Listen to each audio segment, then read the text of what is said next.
இனிமே இங்க சொல்ல என்ன இருக்கு சித்தார்த்? நீங்க தான் ஜெயிச்சிட்டீங்கல்ல. என்னால இனிமே இந்த காலேஜ்ல படிக்க முடியாது. எங்க அப்பாவோட கனவும் செதஞ்சு போச்சு. இதுதானே உங்களுக்கு வேணும்? நீங்க சந்தோஷமா இருங்க என்று சொல்லிவிட்டு தனது பையை தூக்கி கொண்டு அங்கிருந்து கண்ணீருடன் வெளியேறினாள். சித்தார்த் அந்த இடத்திலேயே சிலையாக நின்றான். அவன் ஒரு பெண்ணை தோற்கடிக்கத்தான் நினைத்தான். ஆனால் அவளது அந்த பழிவாங்கல் உணர்ச்சி அவளையே அவனிடமிருந்து நிரந்தரமாக பிரிக்கும் நிலைக்கு செல்லும் என்று அவன் எதிர்பார்க்கவில்லை. இல்ல கயல், உன்னை நான் எங்கேயும் போக விட மாட்டேன். நான் செஞ்ச தப்ப நானே சரி பண்ணுவேன் என்று அவனது மனதுக்குள் ஒரு புதிய உறுதி பிறந்தது. சித்தார்த்தின் மனதுக்குள் குற்ற உணர்ச்சி பெரும் புயலாக வீசத் தொடங்கியது. கயல்விழி அழுது கொண்டே கல்லூரி வாசலை நோக்கி ஓடிய அந்த ஒவ்வொரு அடியும் அவனது இதயத்தில் பாரமாக இறங்கியது. அவன் அவளை துரத்தி கொண்டு தான் ஓடினான். ஆனால் அதற்குள் பேருந்து அவளை ஏற்றிக்கொண்டு அவனது பார்வையில் இருந்து மறைந்தது. சித்தார்த் ஆத்திரத்தில் அங்கிருந்த ஒரு தூணை ஓங்கி மிதித்தான். விக்கியும் சதீஷும் பதற்றத்துடன் அவனிடம் ஓடி வந்தனர். என்னடா சித்து, அந்த பொண்ணு போனா போயிட்டு போறா, இதுக்கு எதுக்குடா நீ இவ்ளோ டென்ஷன் ஆகுற? அதான் நாம நினைச்சது நடந்துடுச்சுல்ல, இனிமே அவ இந்த காலேஜ் பக்கம் கூட வரமாட்டா என்றான் புன்னகையுடன் விக்கி. சித்தார்த் கோபத்தில் அவனது சட்டையை பிடித்து உலுக்கியவன், உங்களுக்கெல்லாம் இது வெறும் விளையாட்டுடா. ஆனா அவளோட கண்ணுல நான் பார்த்த அந்த வலி, அது என்ன கொஞ்சம் கொஞ்சமா சாகடிக்குதுடா.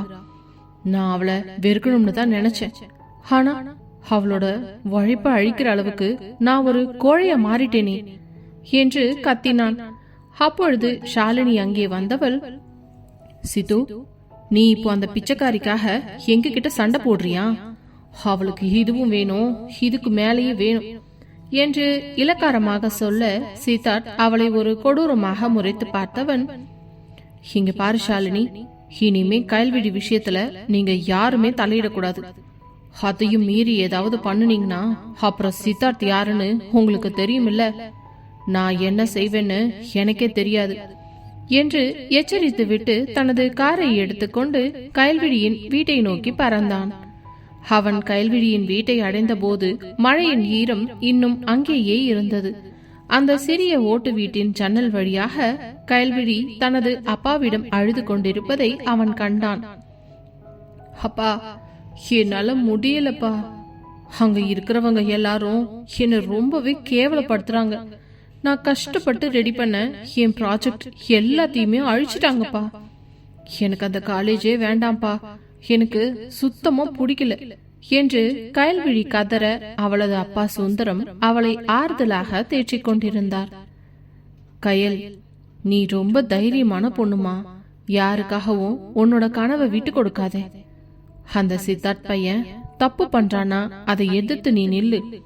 ஆனா அவனுக்கு பயந்துகிட்டு ஓடி வந்துடாத என்று அவர் சொன்ன வார்த்தைகள் மறைந்திருந்து கேட்ட சித்தார்த்தின் காதுகளில் ஈயத்தை காய்ச்சி ஊற்றியது போல இருந்தது. அவன் உள்ளே செல்ல துணிவு இல்லாமல் வாசலிலேயே நின்றவன் அதற்கு மேலும் அங்கு இருக்க பிடிக்காமல் தன்னுடைய வீட்டிற்கு புறப்பட்டு சென்றான். அன்று இரவு முழுவதும் சித்தார்த் துளி கூட உறங்கவில்லை. தனது மணிக்கடினியை எடுத்து வைத்துக் கொண்டு மெத்தையில் அமர்ந்தவன் கயல்விழி லேபில் செய்த அதே ப்ராஜெக்டை எப்படியாவது மீட்டெடுக்க முடியுமா என்று தனது தொழில்நுட்ப அறிவை பயன்படுத்தி போராடினான். விடிய விடிய உழைத்து லேப் சர்வரில் இருந்து டெலிட் செய்த கோப்புகளில் ஒரு பகுதியை மட்டும் மீட்டெடுத்தான். அவனது கண்கள் முழுவதும் சிவந்து போயிருந்தன. ஆனால் கயல்விழியின் அந்த உழைப்பை அவளிடமே ஒப்படைக்க வேண்டும் என்ற வைராக்கியம் அவனை தூங்க விடவில்லை. மறுநாள் காலை கயல்விழி கல்லூரிக்கு கிளம்பாமல் இருப்பதை பார்த்த அவளது அப்பா, என்ன கயல், இன்னைக்கு காலேஜ்க்கு கிளம்பலையா? இன்னும் ரெடியாகாமலேயே இருக்கிற என்று கேட்க, இல்லப்பா, எனக்கு காலேஜ் போறதுக்கே பிடிக்கல. கண்டிப்பா அந்த சித்தார்த்தும் அவனோட ஃப்ரெண்ட்ஸும் சேர்ந்து என்னை எவ்வளோ அவமானப்படுத்த முடியுமோ அவ்வளோ படுத்துவாங்கப்பா. எப்படியும் காலேஜ்ல இருந்தோ என்ன அனுப்பத்தான் போறாங்க. அதுக்கு எதுக்குப்பா நான் போய்கிட்டு என்று சலிப்பாக சொல்ல, அப்படிலாம் சொல்லாதம்மா. ஏதாவது ஒரு நல்ல விஷயம் நடந்து இந்த பிரச்சனை முடிவுக்கு வர்றதுக்கும் வாய்ப்பு இருக்குது இல்ல. கடவுள் மேல பாரத்தை போட்டுட்டு தயவு செஞ்சு கிளம்புமா. உனக்காகத்தான் நான் இவ்ளோ கஷ்டப்பட்டு அந்த காலேஜில் சேர்த்து விட்டுருக்கேன். இதுக்கு மேல கடவுள் விட்ட வழி என்ன நடக்கணுமோ அதன்படி நடக்கட்டும். நீ இப்போ கிளம்பு என்று வற்புறுத்தி அனுப்பி வைத்தார். அவள் தயக்கத்துடன் கிளம்பி வந்தவள் கல்லூரி வாசலில் நுழைந்த போதே அங்கு சித்தார்த் அவளுக்காக காத்து கொண்டிருந்தான். அவனது கையில் ஒரு பென்ட்ரைவும் இருந்தது. கயல்விழி அவனை பார்த்ததும் கோபத்தில் வேகமாக முகத்தை திருப்பிக் கொண்டு நடக்க முயன்றாள். அதை பார்த்த சித்தார்த் அவளுக்கு குறுக்கே வந்து தடுத்து நின்றவன், கயல்விழி, ஒரு நிமிஷம் நான் சொல்றத கொஞ்சம் கேளு என்றான் தாழ்வான குரலில். கயல்விழி அப்படியே நின்றாலே தவிர ஆனால் அவனை திரும்பி பார்க்கவே இல்லை. இன்னும் என்ன பாக்கி இருக்கு சித்தார்த்? என் அட்மிஷனை கேன்சல் பண்ணணுமா, இல்ல என் அப்பாவை வேலையிலிருந்து தூக்கணுமா? சொல்லுங்க, அதையும் சந்தோஷமா செஞ்சு முடிச்சிடுங்க என்றாள் விரக்தியுடன். சித்தார்த் எதுவுமே பேசாமல் அந்த பென்ட்ரைவை அவளிடம் நீட்டியவன், இதுல நேத்து டெலிட் ஆன உன்னோட ப்ராஜெக்ட் ஃபைல்ஸ் எல்லாம் இருக்கு. நேத்து நைட்டு முழுக்க உட்காந்து சர்வர்ல இருந்து கஷ்டப்பட்டு ரெக்கவர் பண்ணிருக்கேன். சில டேட்டாஸ் மட்டும் மிஸ் ஆகி இருக்கலாம், ஆனா முக்கால்வாசி இதுல இருக்குது. இத வச்சு இன்னைக்கு நீ சப்மிட் பண்ணிடலாம் என்றான் மகிழ்ச்சியாக. கயல்விழி அதிர்ச்சியுடன் அந்த பென்ட்ரைவை பார்த்தவள், இது என்ன உங்களோட புது நாடகமா? முதல்ல நீங்களே அழிப்பீங்க, அப்புறம் திரும்ப கொண்டு வந்து கொடுப்பீங்க. நான் என்ன உங்க கையில இருக்கிற பொம்மையா என்று கேட்டு அதை தூக்கி எறிய போனாள். சித்தார்த் அவளது கையை பற்றி கொண்டவனது பிடியில் இந்த முறை அதிகாரம் இல்லை, ஒரு விதமான வேண்டுதல் மட்டுமே இருந்தது. சத்தியமா இது நாடகம் இல்ல கயல்விழி, நான் செஞ்சது தப்புதான். அதை உணர்ந்துதான் இதை செஞ்சிருக்கேன். நீ இந்த ப்ராஜெக்டுக்காக எவ்வளோ கஷ்டப்பட்டன்னு எனக்கு தெரியும். ப்ளீஸ் இத வாங்கிக்கோ. உன்னை தோற்கடிக்கணும்னு நினைச்சது நிஜம்தான், ஆனா உன்னை என்னைக்கும் அழ வைக்கணும்னு நான் நினைக்கவே இல்லை என்றான். கயல்விழி அவனது கண்களையே பார்த்தாள். அந்த திமிர் பிடித்த கண்களில் இப்போது ஒரு விதமான மென்மை மட்டுமே தெரிந்தது. கயல்விழி அந்த பென்ட்ரைவை வாங்கி கொண்டு, சித்தார்த், நீங்க செஞ்ச இந்த உதவிய நான் மதிக்கிறேன், ஆனா இதோட எல்லாத்தையும் நிறுத்திக்கோங்க. எனக்கும் உங்களுக்கும் இனி எந்த சம்பந்தமும் இல்லை என்று சொல்லிவிட்டு சென்றதுதான் சித்தார்த்தின் ரத்தத்தை தாழாமல் கொதிக்க வைத்தது. தான் அவளுக்காக இவ்வளவு தூரம் இறங்கி வந்து இதை செய்தும் தன்னை தூக்கி எறிந்து பேசிவிட்டு சென்றவளையே கோபத்துடன் பார்த்து கொண்டிருந்தான் சித்தார்த். தூரத்தில் இருந்தே இதை பார்த்து கொண்டிருந்த விக்கியும் மற்றவர்களும் கை தட்டி சிரித்தார்கள். என்னடா சித்து, நைட்டு ஃபுல்லா முழிச்சு கஷ்டப்பட்டு அந்த ப்ராஜெக்ட ரெடி பண்ணி கொடுத்த, ஆனா அந்த பொண்ணு உன்னை ஒரு ஆளாவே மதிக்காம போயிட்டாலே, இதெல்லாம் உனக்கு தேவையா என்று விக்கி கிண்டல் செய்ய, ஷாலினியும் பக்கத்தில் வந்து, பாத்தியா சித்து, அவளுக்கு எவ்வளோ திமிருன்னு, அவளை ஏதாச்சும் பண்ணணும்டா என்று அவனுக்கு நன்றாக ஏற்றிவிட்டார். சித்தார்த்தின் இதயம் ஆத்திரத்தில் துடித்தது. இத்தனை பேருக்கு முன்னால் அவள் தன்னை இப்படி பேசியிருக்க கூடாது என்று மனதிற்குள்ளேயே புலம்பியவன், நான் அவளுக்கு உதவுறதான் நினைச்சேன், ஆனா அவ என்ன எல்லார் முன்னாடியும் கேவலப்படுத்திட்டா. இனிமே அன்பாலெல்லாம் இவளை திருத்தவே முடியாது, இவளுக்கு அதிரடிதான் எப்பவும் சரிப்படும் என்று அவன் முடிவெடுத்தான். அன்றிலிருந்து சித்தார்த்தின் அணுகுமுறையே முற்றிலுமாக மாறியது. அவன் அவளை பழிவாங்க துடிக்கவில்லை, மாறாக அவளை தன் கட்டுப்பாட்டிற்குள் கொண்டு வர திட்டமிட்டான். கயல்விழி காலேஜ் சிஸ்டத்தை ஹேக்கிங் செய்ததாக ஒரு போலியான ஆதாரத்தை உருவாக்கி அவளது லேப்டாப் ஐடியில் இருந்து சில ரகசிய தகவல்களை திருடியது போல ஒரு ஃபைலை அவனை தயார் செய்தான். மறுநாள் மதியம் கல்லூரி நூலகத்தின் ஒரு மூலையில் கயல்விழி தனியாக அமர்ந்து படித்துக் கொண்டிருந்த பொழுது சித்தார்த் அங்கே வந்தான். அவள் அவனை பார்த்ததும் கோபமாக எழுந்து செல்ல முயன்றாள். ஆனால் சித்தார்த் ஒரே நொடியில் அவளது கையை பிடித்து இழுத்து அலமாரிக்கும் அவனுக்கும் இடையில் வைத்து லாக் செய்தான். அவனது இரு கைகளும் அவளை சுற்றிலும் சுவரில் ஊன்றி இருக்க கயல்விழி அவனது மார்புக்கு மிக நெருக்கமாக சிக்கிக் கொண்டாள். சித்தார்த், என்ன பண்றீங்க? யாராவது பார்த்தா தப்பா நினைப்பாங்க, கையை எடுங்க என்று கயல்விழி பதறியபடியே கூற சித்தார்த் அவளை விட்டு விலகவில்லை. அதற்கு பதிலாக இன்னும் அவளை நெருங்கி அவளது கண்களை உற்று பார்க்க அவனது மூச்சு காற்று அவளது முகத்தில் பட்டு அவளை நிலைக்குலைய செய்தது. தப்பா நினைச்சா எனக்கு என்ன கையல், இந்த கோட்டையில நான் வைக்கிறது தான் சட்டம், புரிஞ்சுதா?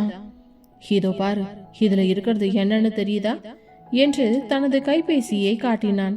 அதில் அவளது ஐடியில் இருந்து டேட்டா திருடப்பட்டதற்கான போலியான லாக்ஸ் இருந்தன. நீ ஹேக்கிங் பண்ணிருக்கேன்னு ஒரு கம்ப்ளைண்ட் கொடுத்தா உன் கரியர் மொத்தமும் இத்தோட முடிஞ்சிடும். நீ ஜெயிலுக்கு கூட போக வேண்டியது வரும்.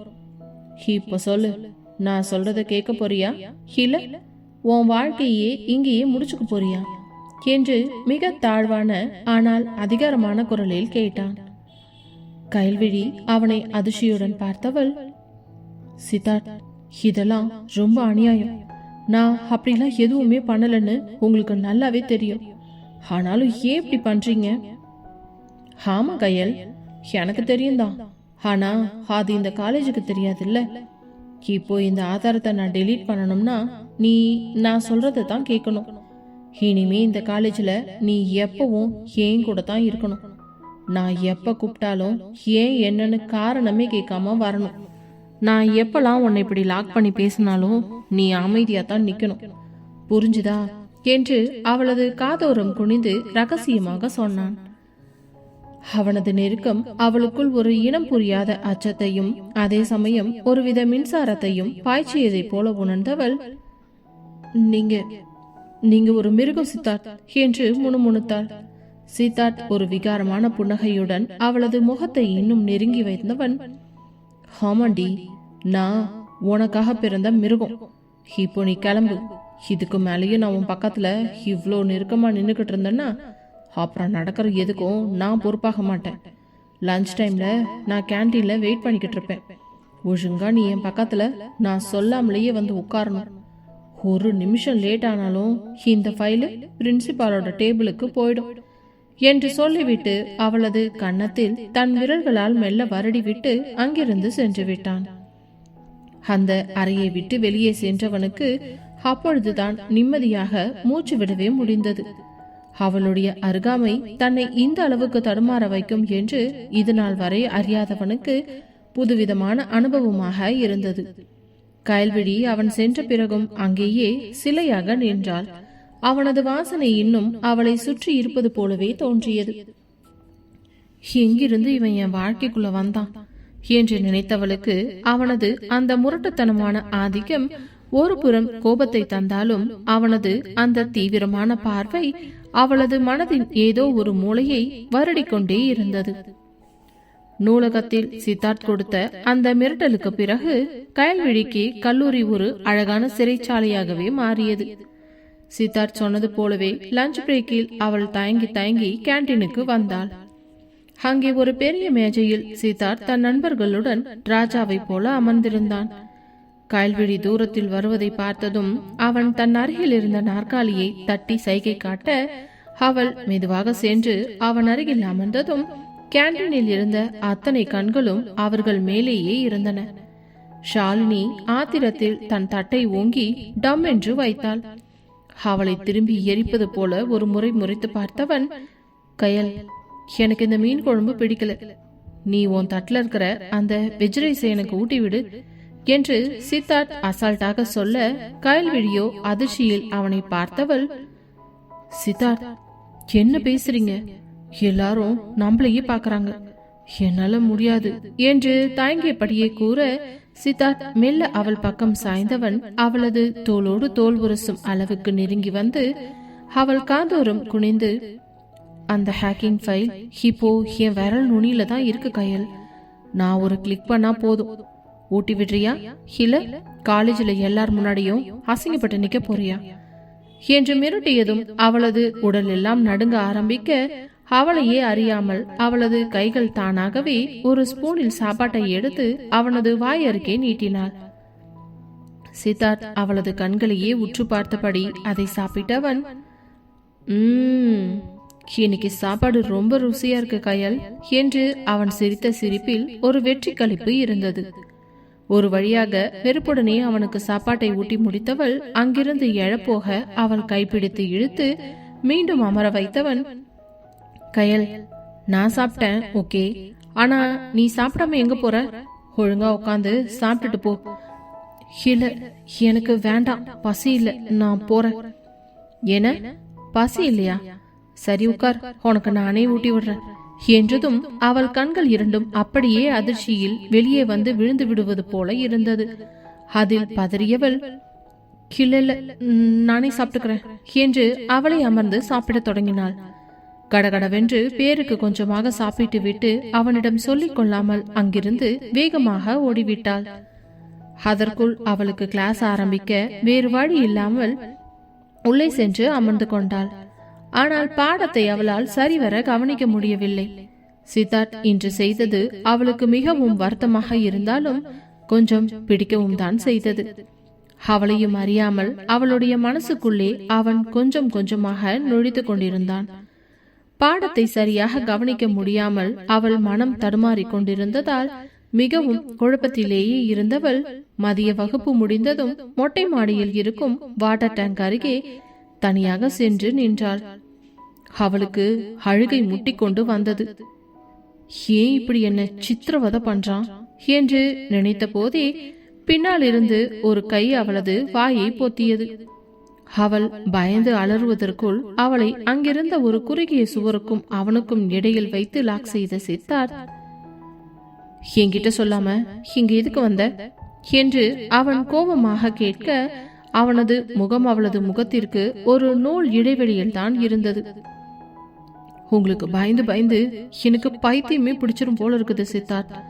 அந்த ஃபைலை வச்சு இனிமே நீங்க என்ன வேணா பண்ணுங்க, ஆனா என்னை இப்படி தொந்தரவு பண்ணாதீங்க ப்ளீஸ் என்று அவள் அழுது கொண்டே அவனது நெஞ்சில் கைகளால் அடித்தாள்.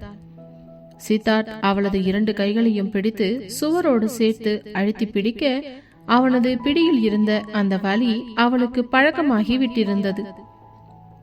வலிக்கலையா கையில் உனக்கு? ஆனா எனக்கு வலிக்குதுடி. நீ என்ன தள்ளி போக போக எனக்கு இன்னும் கோபம் தான் அதிகமாகுது. நீ என் முன்னாடிதான் இருக்கணும், அழுதுட்டாவது என் முன்னாடியே இரு என்று ஆவேசமாக சொன்னவன் அவளது நெற்றியில் தன் நெற்றியை முட்டி, என்ன நீ வெறுக்கிறியாடி என்று கேட்ட அந்த நொடி அங்கே காலமே உறைந்து போனது போலத்தான் இருந்தது. கயல்விழி பதில் சொல்லாமல் அமைதியாக அவனது கண்களையே பார்த்து கொண்டிருந்தாள். அவளது மௌனம் அவனுக்குள் 1000 கேள்விகளை எழுப்பிக் கொண்டிருந்த அந்த அமைதியை சித்தார்த்தே முதலில் உடைத்தான். அவளது கைகளை சுவரோடு அழுத்தி பிடித்திருந்த பிடியை மெல்ல தளர்த்தியவன் அவளை விட்டு மட்டும் விலகவில்லை. அவனது கைகள் இப்போது அவளது தோள்களில் தவழ்ந்தது. அவளது கழுத்தின் பின்புறம் சென்று அவள் தலைமுடிக்குள் விரல்களை நுழைத்து அவளை தன்னோடு இன்னும் நெருக்கமாக இழுத்து கொண்டவன், பதில் சொல்லு கயல், மௌனமா இருக்கிறது எனக்கு பிடிக்காது. என்ன உனக்கு பிடிக்கலன்னு ஒரே ஒரு வார்த்தை சொல்லு, இப்பவே உன்னை விட்டுட்டு போயிடுற. அந்த போலி ஆதாரத்தையும் அழிச்சிடுற, சொல்லு என்று அவளது கண்கள் இரண்டையும் ஆழமாக பார்த்து கேட்டான். அவனது குரலில் இப்பொழுது அதிகாரமில்லை, ஒரு விதமான தவிப்பு மட்டுமே இருந்தது.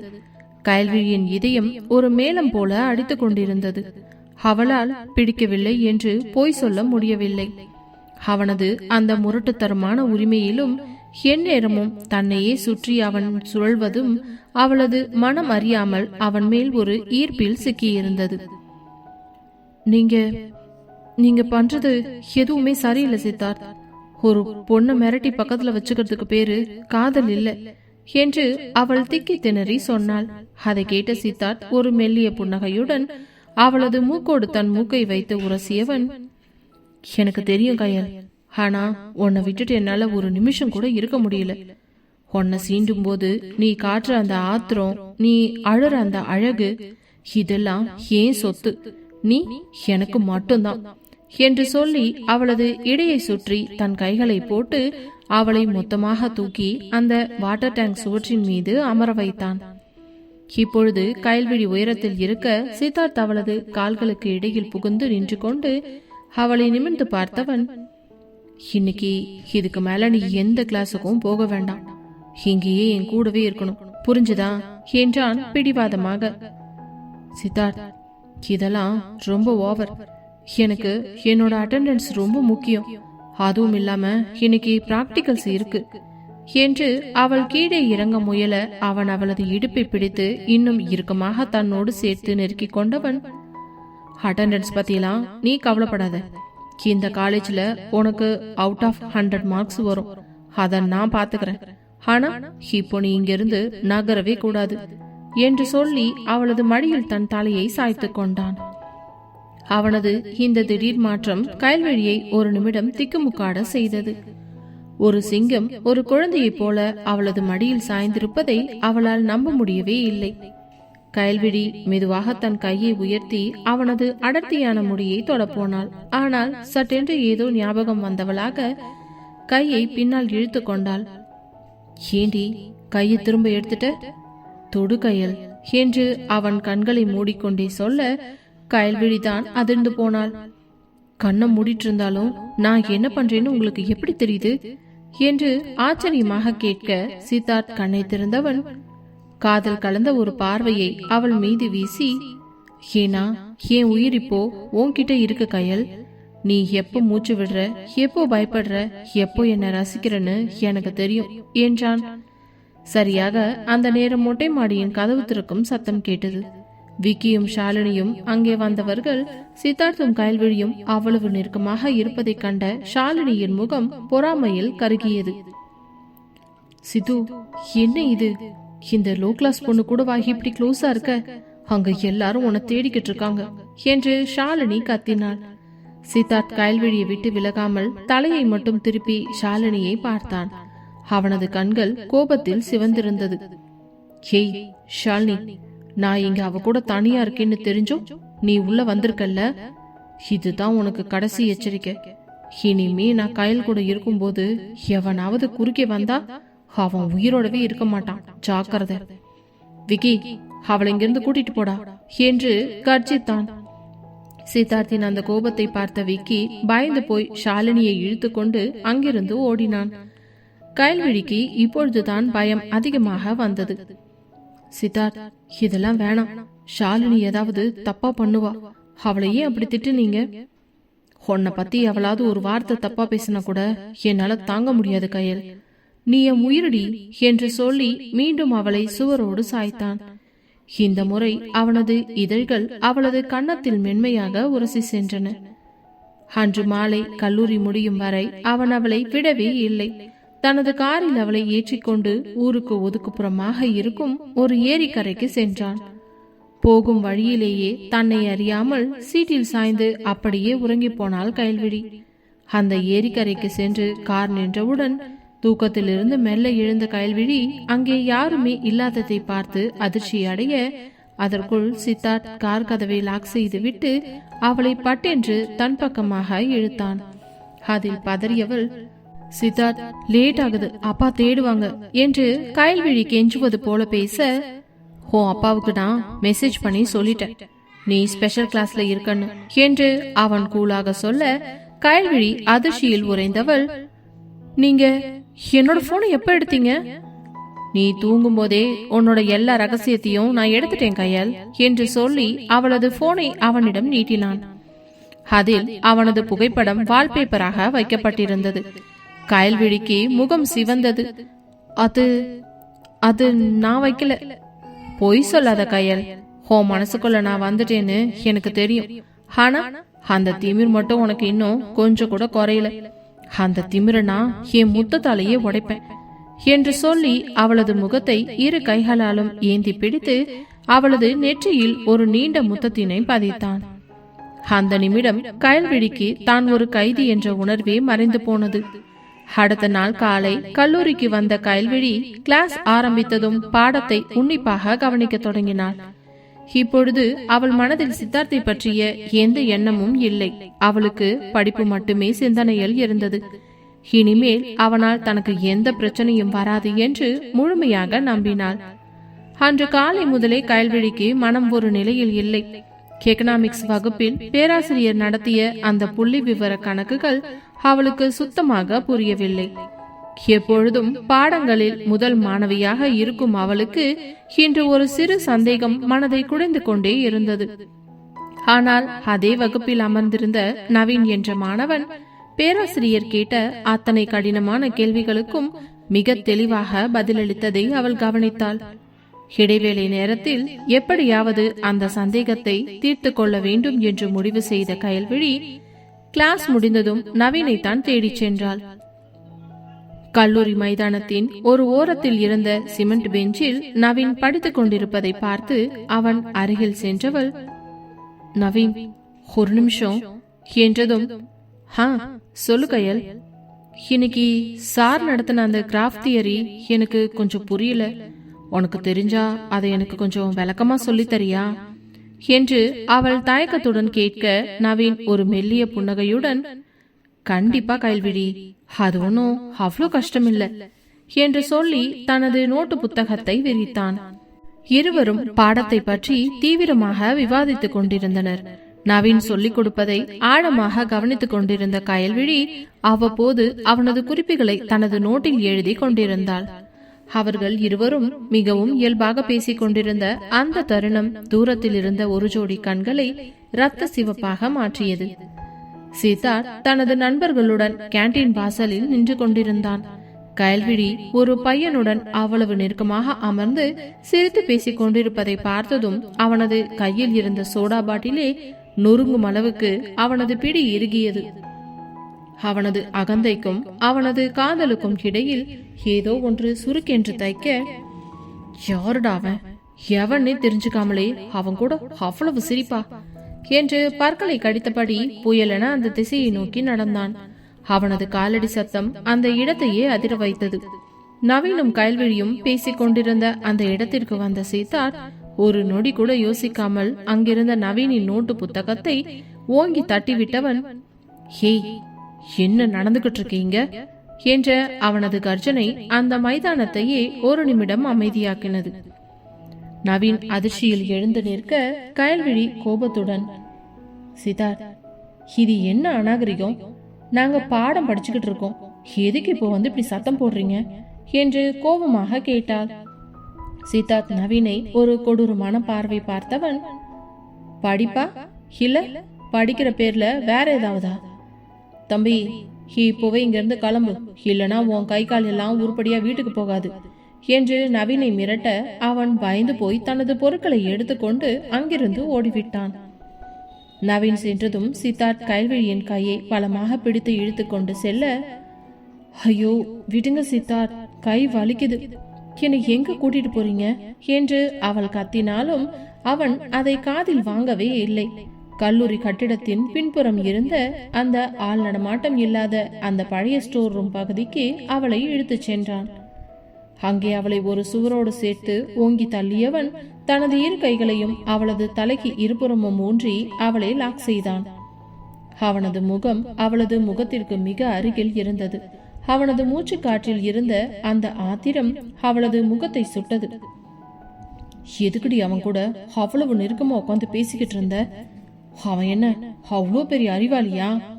இல்ல நான் உனக்கு சொல்லிக் கொடுக்காதத எதை அவன் உனக்கு சொல்லிக் கொடுத்துட்டான் என்று அடிக்குரலில் ஆவேசமாக கேட்டான். கயல்விழி அவனது கண்களை தீர்க்கமாக பார்த்தபடி, ஆமா சித்தார்த், எனக்கு இன்னைக்கு பாடம் புரியல, அதான் அவன் கிட்ட டவுட் கேட்டேன். அவன் சொல்லி கொடுத்தது எனக்கு ஈஸியா புரிஞ்சது. அதுல உங்களுக்கு என்ன பிரச்சனை? நான் யார்கிட்ட பேசணும், யார்கிட்ட சந்தேகம் கேட்கணும்னு தீர்மானிக்க நீங்க யாரு என்று பதிலுக்கு எகிரினாள். கயல்விழியின் அந்த எதிர்த்து பேசும் குணம் சித்தார்த்திற்கு தாங்க முடியாத கோபத்திற்கு உள்ளாக்கியது. அவளது இடையை ஒட்டி தனது கையை வைத்து அவளை இன்னும் நெருக்கமாக தன்னோடு அழுத்தி பிடித்தவன், யார் தெரியுமானா, உன்னை மிரட்டி என் கைதியாக்கி வச்சிருக்கேனே அந்த சித்தார்த். உன் கரியர் இப்போ என் பாக்கெட்ல இருக்கு கயல்விழி. நான் ஒரு தட்டு தட்டுனா உன் எதிர்காலமே கேள்விக்குறியாகிடும். அப்படி இருக்கும்போது நீ என் அனுமதி இல்லாம வேற எவனையாவது பார்த்து சிரிச்சா அதெல்லாம் என்னால தாங்கிக்கவே முடியாது. இனிமே உனக்கு எந்த பாடத்துல சந்தேகம் வந்தாலும் அதை என்கிட்ட தான் கேட்கணும். எனக்கும் எக்கனாமிக்ஸ் தெரியும், கணக்கும் தெரியும். அதை தாண்டி உனக்கு வேற என்ன சந்தேகம் இருந்தாலும் ஏன் முன்னாடி வந்து நில்லு. அதை விட்டுட்டு எவனாவது ஒருத்தன் பின்னாடி போய் நின்னா அவனோட கதைய நீ தான் பார்க்க வேண்டியது இருக்கும் என்று மிக கடுமையாக எச்சரித்தான். அவனது கரம் அவளது தோள்பட்டையை இறுக்கி பிடித்திருக்க கயல்விழிக்கு வலி உயிர் போனது. ஆனாலும் அவள் அசரவில்லை. நீங்க என்ன ரொம்ப டார்ச்சர் பண்றீங்க சித்தார்த். இதுக்கு பேரு காதல் இல்ல, வெறும் சைக்கோத்தனம். நான் இங்க படிக்கிறதுக்காக வந்திருக்கேன். என் படிப்புக்கு தடையா நீங்க எப்போ வந்தாலும் நான் அதை எதிர்ப்பேன். நீங்க சொல்றதுக்கெல்லாம் தலையாட்டிக்கிட்டு இருக்க நான் ஒண்ணு உங்க வீட்டு வேலைக்காரி இல்ல. உங்ககிட்ட பணம் நிறைய இருக்கலாம், ஆனா ஒரு பொண்ணு கிட்ட எப்படி நடந்துக்கணுங்கிற அந்த அடிப்படை அறிவு கூட உங்களுக்கு இல்ல. நான் யார்கிட்ட பேசணுங்கிறது ஏன் உரிமை. என் உரிமைக்குள்ள நீங்க தலையிடக்கூடாது என்னைக்கும், புரியுதா என்று அவள் கத்த சித்தார்த்தின் கண்கள் வெறித்தனமாக மாறியது. உரிமையா? உனக்கு என்னடி உரிமை இருக்கீங்க?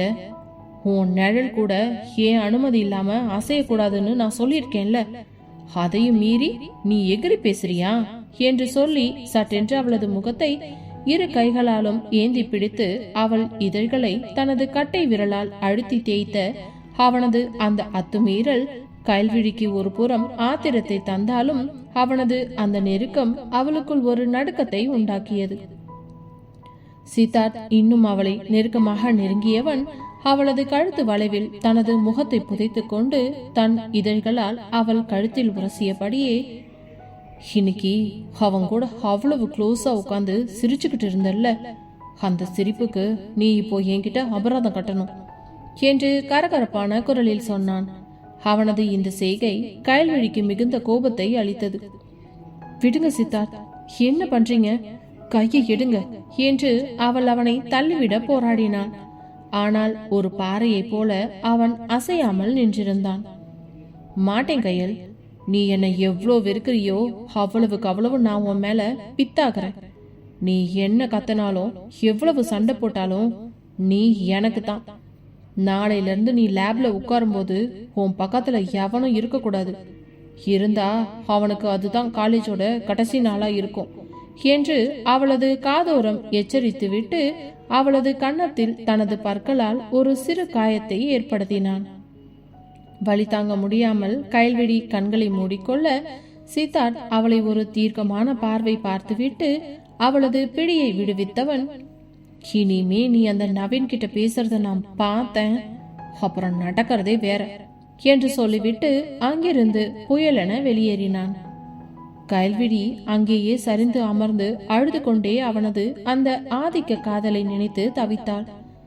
சித்தார்த்தின் அந்த மிரட்டலும் அன்றைய தினம் அந்த ஸ்டோர் ரூமில் நடந்த அந்த முரட்டுத்தனமான அத்துமீறலும் கயல்விழியின் மனதை ஒரு புறம் காயப்படுத்தினாலும் அவளது வைராக்கியத்தை இன்னும் அதிகமாக்கியது. அந்த சம்பவத்திற்கு பிறகு சில நாட்கள் சித்தார்த் அவளிடம் நேரடியாக பேசவில்லை என்றாலும் அவளது ஒவ்வொரு அசைவையும் நிழல் போலவே கண்காணித்துக் கொண்டே இருந்தான்.